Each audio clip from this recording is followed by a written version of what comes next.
I was giving a speech at London Business School recently, and I just want to take you through one of the slides that I was talking about there. It's learning points for around M&A integration, learning points from the last 20 years of doing deals and talking to people and discussing how to improve M&A integration. Firstly, I want to talk about sales and the dip in productivity. So M&A is around sales and increasing the revenue, increasing margin, increasing the operating profit. Now, if we're talking about charities and governments, we've got the same things. It's around efficiencies and improvements. So increasing the sales, people find very difficult. We've got the cross-sell and the upsell, taking the products and services of one company and selling them over and across to the customers of the other company. And it's a little bit more complicated than that, not just around the products and services, but also expanding geographically, expanding the customer base and getting more bang for your buck from each customer. So doing the analysis on customers. So sales and growth, very, very important part of integration, and most companies could do it much better.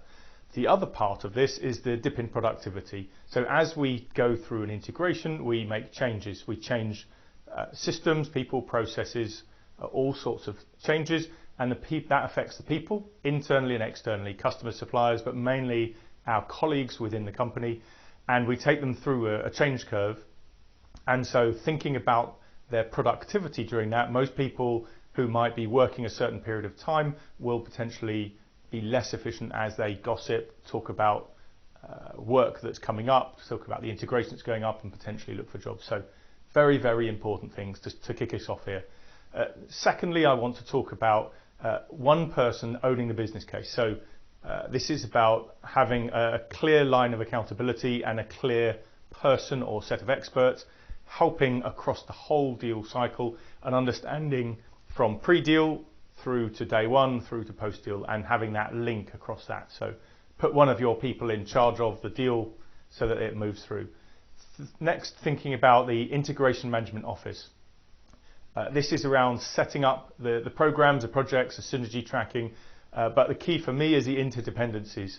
Thinking about how all of the work streams fit together, the countries, the business units, and the things that will fall through the gaps and the cracks, and making sure we don't miss things. Next, talking about using experienced line managers where possible. So who in your company has been through mergers, integrations, thinking about the experience that they've got. Certainly I had a client recently where I sat down with each of the executives in the company and discussing their previous deals before we got started, and actually one had recently worked for a competitor who'd done a very large deal, which brought quite a lot of insight to our planning process and our deal. So what internal experts, managers, knowledge have you got?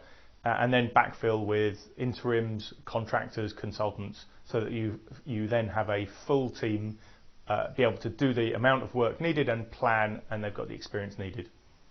So next, thinking about the synergies and developing the business case and developing the project. So we do this pre-deal before we buy so that we understand what we're going to do and how we're going to plan.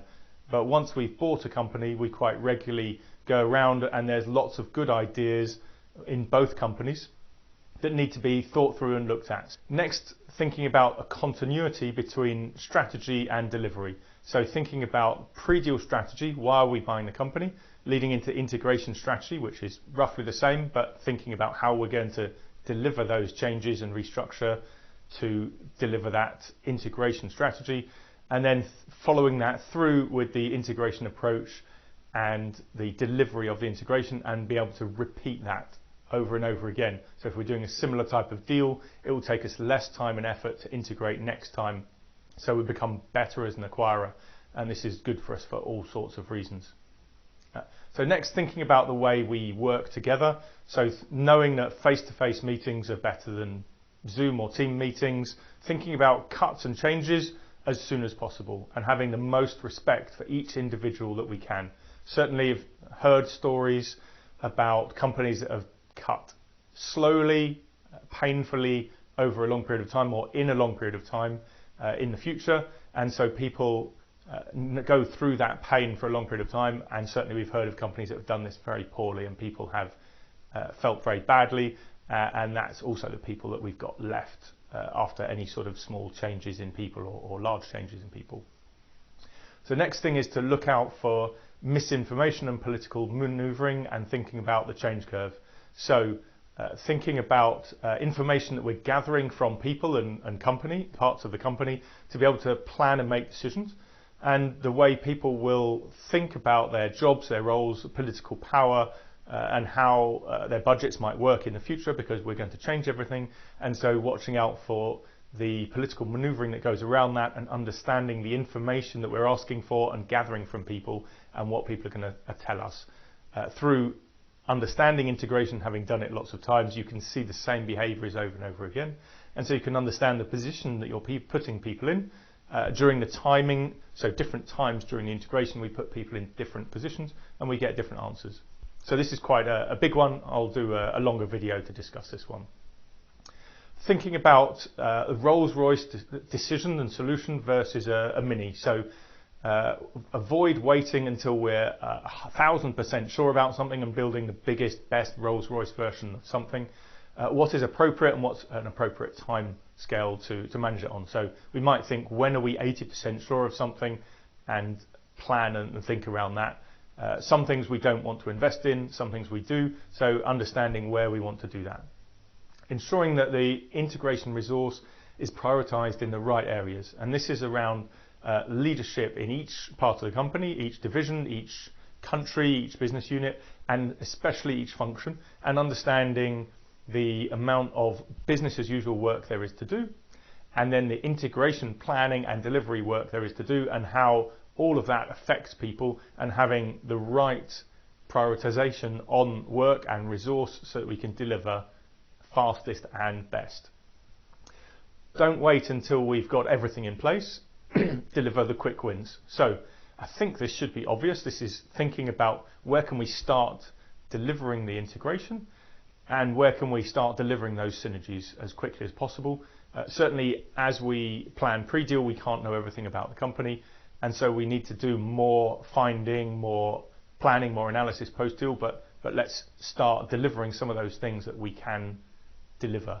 So quick wins, plan them, get them on. Understanding the business and the complexity of the integration. So many companies underestimate how much time and effort this will take to plan and deliver, and once you're in the middle of it and you have messed this up, all sorts of problems. Next, transitional services, and thinking about the service level agreements we put in place between companies. If we're talking about joint ventures or carve-outs, understanding how people are going to work together for periods of time whilst we move from initial pre-deal state to a day one state. We've got interim states until we get to our end state, and what structures need to be in place at each period of time to make that work, including how are they going to work. So service level agreements for each thing. So we might be talking about a transaction service agreement in a carve-out, but there's all sorts of things we might think about. So all sorts of contracts. And finally, talking about culture clash. Even if we've got companies in the same industry, very similar, we could have a culture clash. And so thinking about what is entailed in culture, what's the same, what's different, where are we happy that it's the same and we're going to leave it alone, where are we happy that it's different and again we're going to leave it alone, and where are we unhappy that the cultures are different and need to change. Remembering everything we plan and think about during our integration is potentially a culture change. If we change the IT system, we potentially change the process and the way people work. They need training, and so we've got a change in culture. By the way, I'm Danny Davis. I've helped plan and run the European side of a $6 billion deal across 30 countries, 30 work streams. That's 250 business units crashing down to 100, and over 1,800 programs. I've been a guest speaker at London Business School on M&A integration for 17 years, and I've written the book M&A Integration, How to Do It.